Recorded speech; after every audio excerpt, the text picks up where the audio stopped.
भी आपने जो एस्केलेशन की बात की कि पिछले कुछ दिनों से एस्केलेशन बढ़ गई है, क्या इसकी वजह का ये तो नहीं कि इमरान खान साहब को जो यके बाद दीगरे उनके केसेस में उनको जो रिलीफ नहीं, आप उनकी जो सज़ाएं ख़त्म हो रही हैं, मुअत्तल हो रही हैं, आप तोशाखाना देखें, आप साइफर देखें, तो ये वजह हो सकती है इस फ्रस्ट्रेशन की हुकूमत की? देखिए, ये भी वजह हो सकती है, लेकिन एक और बात भी है। मैं आपको अपनी एग्जांपल देता हूँ। मेरे पे इन्होंने दहशतगर्दी और आर्मी एक्ट वगैरह, जो भी गद्दारी, जो भी उसको आप कहें, वो सीक्रेट एक्ट की खिलाफ वर्जी, वो पर्चे काटे 9 मई के, उससे मैं बरी हुआ। अच्छा, फिर पिछले हफ्ते इमरान खान साहब, मेरा, मुराद सईद साहब का और कुछ रहनुमा हमारे, असद उमर साहब पुराने हमारे पीटीआई के रहनुमा, और वैसे सुना है जो बीमार भी थे, उनको सेहत दे, शाह फरमान साहब और शहरयार खान अफरीदी, इस तरह की हमारी लीडरशिप पे 25 मई 2022 लॉन्ग मार्च के 2 साल से पर्चे कटे हुए थे।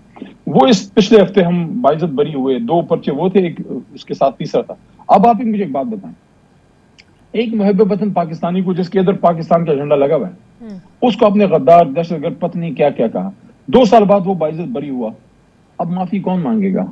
हमारी जो ये एक सुबकी हुई है, उसका रिस्पॉन्सिबल कौन है? देखिए, ये मामूली बातें नहीं है। आप कह रहे हैं ना कि रिलीफ मिल रहा है, मैं कह रहा हूं रिलीफ तो मिल रहा है, लेकिन क्या ये रिलीफ इतने साल बाद, जो इमरान खान को आपने तकरीबन 7 महीने आपने साइफर के चक्कर में अंदर डाले रखा, आपने एक साबिक वजीर आजम पे आपने दुनिया में अपनी बदनामी की कि साबिक वजीर आजम को आपने गद्दार और पत्नी क्या का कहा, वो बाइज्जत बरी हुआ। उसके सेल के जो पिक्चर्स आए हैं, शर्म से, अगर किसी को हो तो शर्म से उसको डूब बनना चाहिए कि साबिक वजीर आजम को आपने दहशत गर्दों वाले डेथ सेल में जो है वो रखा हुआ है। तो ये जो हर्जा सराई की जा रही है, ये जो हजीमत उठाई गई है पॉलिटिकल लीडरशिप से, क्या इसका कोई मदावा है? इसमें कोई माफी मांगेगा? इसके कोई डैमेजेस हैं?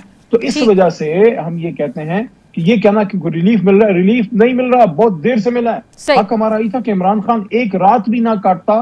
बल्कि मैं तो अब ये कहता हूं, एक मिनट, मैं तो अब ये कहता हूं कि साइफर केस से तो इमरान खान बाइज्जत बरी हुए हैं, अब साइफर पे एक और केस बनना चाहिए कि किन लोगों ने बैनुल-अक़वामी ईमा पे रजीम चेंज किया। अब इस पे एक साइफर केस दोबारा बनना चाहिए। अब उन लोगों से सवाल करें जो इस साजिश में बैनुल-अक़वामी मुदाखलत में इन्वॉल्व थे।